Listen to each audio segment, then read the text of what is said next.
Hi dears, Mahalakshmi ഇനി വരാൻ പോകുന്ന പ്രമോ റിവ്യൂയിലേക്ക് എല്ലാവർക്കും സ്വാഗതം. അങ്ങനെ നമ്മുടെ മഹാലക്ഷ്മി ആണെങ്കിൽ അമ്മയെ കാണാൻ വേണ്ടി ദർശനത്തിന് വേണ്ടിയിട്ട് അമ്പലത്തിലോട്ട് പോകുന്നുണ്ട്. അവിടെ ചെന്ന അമ്മയാണെങ്കിൽ മഹാലക്ഷ്മിയോട് ഒരു കാര്യത്തെക്കുറിച്ച് സംസാരിക്കുന്നുണ്ട്. മോളെന്താ ഇവിടെ വന്നത്, എന്തെങ്കിലും പ്രത്യേകം വഴിപാടൊക്കെ കഴിപ്പിക്കാൻ വേണ്ടി വന്നതാണോ എന്ന് ചോദിക്കുന്നുണ്ട് ആ അമ്മയാണെങ്കിൽ. അപ്പോഴാണെങ്കിൽ മഹാലക്ഷ്മി പറയുന്നുണ്ട്, അമ്മേ, എൻ്റെ പറ്റിയൊരു കുഞ്ഞുണ്ടെങ്കിലും എനിക്ക് ഭയങ്കരമായിട്ട് സന്തോഷിക്കാൻ കഴിയുന്നതേയില്ല. ഒരമ്മയായിട്ടുള്ള സന്തോഷം പോലും എനിക്ക് അനുഭവിക്കാനുള്ള യോഗം ഇല്ലല്ലോ അമ്മേ എന്നുള്ളത് പറഞ്ഞിട്ട് മഹിയാണെങ്കിൽ അമ്മയോട് സംസാരിക്കുമ്പോൾ അമ്മ പറയുന്നുണ്ട്, മോളുടെ അനുജത്തി കാരണമാണ് മോൾക്ക് ഇതൊക്കെ വന്നത്. എന്തായാലും ആ അനുജത്തിക്ക് ഒരു പണി തന്നെ അമ്മ തയ്യാറാക്കി വെക്കുന്നുണ്ട്. അതൊന്നും ആലോചിച്ച് മോൾ പേടിക്കേണ്ട. അപ്പം മഹാലക്ഷ്മി ചോദിക്കുന്നുണ്ട്, എന്താ അമ്മേ, അവളെ അധികം വേദനിപ്പിക്കൊന്നും വേണ്ട കേട്ടോ, അവൾ എന്തൊക്കെ പറഞ്ഞാലും എൻ്റെ അനുജത്തി തന്നെയാണ് എന്നുള്ള രീതിയിൽ മഹി സംസാരിക്കുന്നുണ്ട്. അപ്പം അമ്മ പറയുന്നുണ്ട്, അതൊക്കെ അമ്മയ്ക്ക് അറിയാം, മോൾക്ക് അവളോടുള്ള സ്നേഹവും ബഹുമാനവും ഒക്കെ അറിയാം. സ്വന്തം ചേച്ചിയുടെ കുഞ്ഞാണെന്ന് പോലും നോക്കാതെ ഈ പിഞ്ചു കുഞ്ഞിനെ കൊല്ലാൻ ശ്രമിക്കുന്ന അവളോട് ഒരു ഇതും കാണിക്കാൻ പാടില്ല മോള്. എന്തായാലും മോള് ചെല്ല്, യാതൊന്നും ആപത്തൊന്നും സംഭവിക്കില്ല, അമ്മ കൂടെ ഉണ്ട് എന്നൊക്കെ ആ അമ്മ പറയുന്നുണ്ട്. അതിനുശേഷമാണെങ്കിൽ നമ്മുടെ ഓഫീസിലോട്ട് മഹാലക്ഷ്മി പോകുന്നുണ്ട്. അങ്ങനെ ഓഫീസിൽ അധികാരം കാണിക്കാൻ വേണ്ടി ഉണ്ണിയൊക്കെ അവിടെ ഉണ്ടായിരുന്നു. അങ്ങനെ ഉണ്ണിയോട് പറയുന്നുണ്ട്, നിനക്ക് ഉള്ള ജോലി കളയണ്ട എന്നുണ്ടെങ്കിൽ ഞാൻ പറയുന്നത് കേട്ടോ, അല്ലെങ്കിൽ വേറൊന്നും നിനക്കിവിടെ നടക്കാൻ പോകുന്നില്ല. നിൻ്റെ കണ്ണേടിൻ്റെ സ്വത്തുക്കൾ മുഴുവനായിട്ട് ഇപ്പം അനുഭവിക്കാൻ ഞാനാണ് ഇവിടെ ഇരിക്കുന്നത്. ഞാൻ ഡിവോഴ്സ് ആയാൽ പോലും ആ സ്വത്തുക്കളൊന്നും തിരിച്ചു കൊടുക്കാൻ പോകുന്നതേയില്ല. ഏതായാലും എൻ്റെ കയ്യൊപ്പില്ലാതെ ഇവിടെ ഒന്നും നടക്കില്ല എന്നുള്ള കാര്യം നിനക്ക് മനസ്സിലാവാനുള്ള സമയം ഇനി കുറച്ചുകൂടെ ഉണ്ട്. അതുകൊണ്ട് നിനക്ക് മനസ്സുണ്ടെങ്കിൽ നിനക്കിവിടെ നിന്ന് ജോലിയെടുക്കാം, അല്ലെങ്കിൽ നിനക്കിവിടെ നിന്ന് പോകാം. എന്തായാലും നിന്നെപ്പോലൊരാളെ എനിക്കിവിടെ വേണമെന്ന് നിർബന്ധമൊന്നുമില്ല എന്നൊക്കെ നമ്മുടെ മഹാലക്ഷ്മി ഭയങ്കരമായിട്ട് പറയുന്നുണ്ട്. അപ്പം മഞ്ജുവിൻ്റെ ഇടയിലേക്ക് മഹാലക്ഷ്മി ആണെങ്കിൽ പോവുകയാണ് ചെയ്യുന്നത് തന്നെ. അപ്പം മഞ്ജുവിനോട് ചോദിക്കുന്നുണ്ട്, ഉണ്ണി പുറത്തുണ്ടല്ലോ, എന്താ ഇങ്ങോട്ടേക്ക് വന്ന് എന്തെങ്കിലും പറഞ്ഞോ എന്ന് ചോദിക്കുന്നുണ്ട് മഹിയാണെങ്കിൽ. അപ്പം മഹാലക്ഷ്മിയോട് മഞ്ജു പറയുന്നുണ്ട്, ആ ചേച്ചി എന്നോട് പറഞ്ഞിരുന്നു ഏട്ടത്തി, എന്താണെന്ന് വെച്ചാൽ ഇവിടുന്ന് നിങ്ങളെയൊക്കെ ഓടിച്ചിട്ട് വേണം ഉണ്ണിയേട്ടനും കരുണേട്ടത്തിക്കൊക്കെ ഇങ്ങോട്ടേക്ക് വരാൻ, ഇവിടെ അവർക്ക് വേണം ഭരിക്കാൻ എന്നൊക്കെ പറഞ്ഞിട്ടുണ്ട്.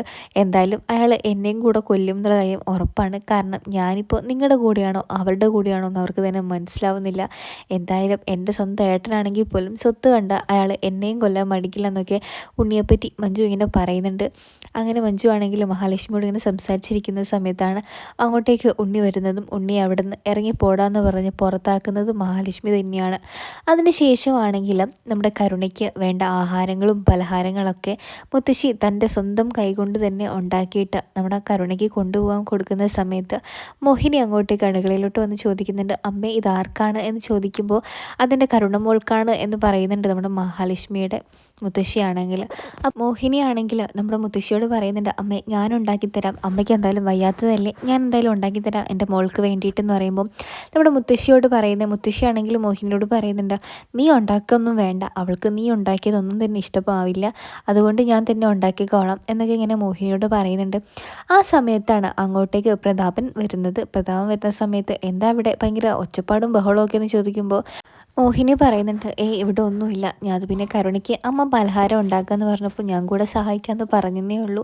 അപ്പോൾ മോഹിനിയോട് നമ്മുടെ പ്രതാപം പറയുന്നുണ്ട്, നീ എന്തിനാണ് സഹായിക്കുന്നത്, നീ നിൻ്റെ മൂത്ത മോൾക്ക് ഉണ്ടാക്കി കൊടുക്കുന്നുണ്ടല്ലോ പലഹാരങ്ങളൊക്കെ, അത് എന്തിനു വേണ്ടിയിട്ടാണെന്ന് ഞങ്ങൾക്ക് ഇപ്പോഴല്ലേ മനസ്സിലായത്. ഏതോ ഒരു കുഞ്ഞിനെയും കൊണ്ട് അവളെ പറ്റിയിട്ട് നടക്കുക, ആ കുഞ്ഞിനാണെങ്കിൽ നീ എപ്പോൾ നോക്കിയാലും പലഹാരം ഉണ്ടാക്കി നടക്കുകയല്ലേ, നീ എന്തായാലും ആ കാര്യം നല്ലപോലെ ചെയ്താൽ മതി, എൻ്റെ മോൾക്ക് ഞാൻ തന്നെ ഉണ്ടാക്കിക്കോളാം, അല്ലെങ്കിൽ എൻ്റെ അമ്മ ഉണ്ടാക്കിക്കോളും എന്നൊക്കെ പ്രതാപൻ ഇങ്ങനെ പറയുന്നുണ്ട് മോഹിനിയെ അപമാനിച്ചിട്ടാണെങ്കിൽ. അങ്ങനെ മാർക്കോ ആണെങ്കിൽ അമ്മയുടെ അടുത്ത് ചെന്നപ്പോൾ അമ്മ പറഞ്ഞിട്ടുണ്ടായിരുന്നു മാർക്കോയോടാണെങ്കിൽ, എന്തായാലും എത്രയും പെട്ടെന്ന് തൻ്റെ രൂപം പുറത്ത് കാണിക്കണം, എന്തായാലും ലോപ്പസിനെയും കൊണ്ട് ആ കാര്യങ്ങളൊക്കെ ശരിയാക്കി ചെയ്യണം, നമ്മുടെ കരുണയെ അറസ്റ്റ് ചെയ്യണം എന്നൊക്കെ നമ്മുടെ മാർക്കോയോട് പറഞ്ഞു വിടുന്നുണ്ട്. അങ്ങനെ മാർക്കോ ആണെങ്കിൽ അതിൻ്റെ രീതിയിൽ തന്നെ കാര്യങ്ങളെല്ലാം കൈകാര്യം ചെയ്യാൻ വേണ്ടിയിട്ട് കമലേശ്വരം വീട്ടിലെത്തുമ്പോൾ കരുണയാണെങ്കിൽ ആദ്യമൊക്കെ നമ്മുടെ മാർക്കോയെ കണ്ട് ഒന്ന് പുച്ഛിച്ചെങ്കിലും മാർക്കോ ആണെങ്കിൽ സ്വന്തം യൂണിഫോം ഇട്ട് ആ IPSൻ്റെ യൂണിഫോമിലായിരുന്നു വന്നിറങ്ങുന്നത് തന്നെ. പിന്നീട് അവർക്ക് കാര്യങ്ങളൊക്കെ മനസ്സിലാവുന്നുണ്ട്, മാർക്കോ ആരാണെന്ന സത്യം അവരപ്പോഴാണ് തിരിച്ചറിയുന്നത് തന്നെ, തൻ്റെ മാർക്കോ ഒരു പോലീസ് ഓഫീസറാണെന്നുള്ള കാര്യം മനസ്സിലാക്കുന്നുണ്ട്. അതിനുശേഷം നമ്മുടെ മുത്തശ്ശിയാണെങ്കിൽ എന്തിൻ്റെ അടിസ്ഥാനത്തിലാണ് എൻ്റെ കൊച്ചുമോളെ നീ അറസ്റ്റ് ചെയ്യുന്നതെന്നൊക്കെ മാർക്കോയോട് ലോപ്പസോട് ചോദിക്കുന്നുണ്ട്. അങ്ങനെ ലോപ്പസും മാർക്കോവും പറയുന്നുണ്ട്, കൊലക്കുറ്റത്തിനാണ്, മഹാലക്ഷ്മി തന്ന ഒരു ഇതിലാണ് ഞങ്ങൾ ഇവളെ അറസ്റ്റ് ചെയ്യാൻ വേണ്ടി പോകുന്നത് തന്നെ. സ്വന്തം കുഞ്ഞിനെ ജീവിക്കാൻ പോലും അനുവദിക്കുന്നില്ല, തന്നെയും ജീവിക്കാൻ അനുവദിക്കുന്നില്ല, തൻ്റെ പിന്നാലെ ഇപ്പോഴും ഇങ്ങനെ നടന്ന് ഓരോ കാര്യങ്ങൾ ചെയ്യുകയാണെന്നൊക്കെ പറഞ്ഞ് മഹാലക്ഷ്മി ഒരു കേസ് തന്നിരുന്നു, അതുകൊണ്ടാണ് അന്വേഷിക്കാൻ വന്നത്. ഇപ്പോൾ നിങ്ങളുടെ മകളെ ഞങ്ങൾ കസ്റ്റഡിയിൽ എടുക്കുകയാണെന്നൊക്കെ നമ്മുടെ മാർക്കോയും ലോപ്പസും പറയുന്നുണ്ട്. അങ്ങനെ മാർക്കോയാണെങ്കിൽ നമ്മുടെ മഹാലക്ഷ്മിയുടെ അനുജത്തിയെ കരുണയെ ജീപ്പിൽ കയറ്റി ജയിലിലോട്ട് കൊണ്ടുപോവുകയാണ് ചെയ്യുന്നത് തന്നെ. അതിനുശേഷമാണെങ്കിൽ നമ്മുടെ മഹിയെ കണ്ടിട്ട് മാത്രമേ ഇനി നടപ്പുള്ളൂ കാര്യങ്ങളൊക്കെ എന്ന് മനസ്സിലാക്കിയ പ്രതാപനാണെങ്കിൽ മഹിയുടെ അടുത്ത് എത്തിയിട്ട് കാല് പിടിക്കാൻ പോലും തയ്യാറാവുന്നുണ്ട്. അപ്പോൾ മഹിയാണെങ്കിൽ പറയുന്നുണ്ട്, താൻ എന്തൊക്കെ ചെയ്താലും എനിക്ക് തന്നോടും തൻ്റെ മകളോടും ഒരലിവും തോന്നില്ല, കാരണം എന്നെ അത്രയും നിങ്ങൾ ദ്രോഹിച്ചിട്ടുണ്ട്. അവൾ ഇനി എപ്പോൾ ജയിലിൽ നിന്ന് ഇറങ്ങണമെന്ന് ഈശ്വരൻ തീരുമാനിക്കും. ഇനി താൻ എൻ്റെ കാല് പിടിച്ചിട്ടോ ഒന്നും തന്നെ ഒരു കാര്യവുമില്ല, കാരണം അത്രയേറെ ഞാൻ നിങ്ങളെയൊക്കെ വെറുത്തു പോയിട്ടുണ്ട്. ഇനി താൻ ഇവിടെ നിന്ന് അധികം സമയം കളയേണ്ടെന്ന് പറഞ്ഞ മഹാലക്ഷ്മി ആണെങ്കിൽ പ്രതാപനെ അവിടുന്ന് ഇറക്കി വിടുകയാണ് ചെയ്യുന്നത് തന്നെ. അങ്ങനെയാണ് ഈ ഒരു പ്രമോ റിവ്യൂ അവസാനിക്കുന്നത്.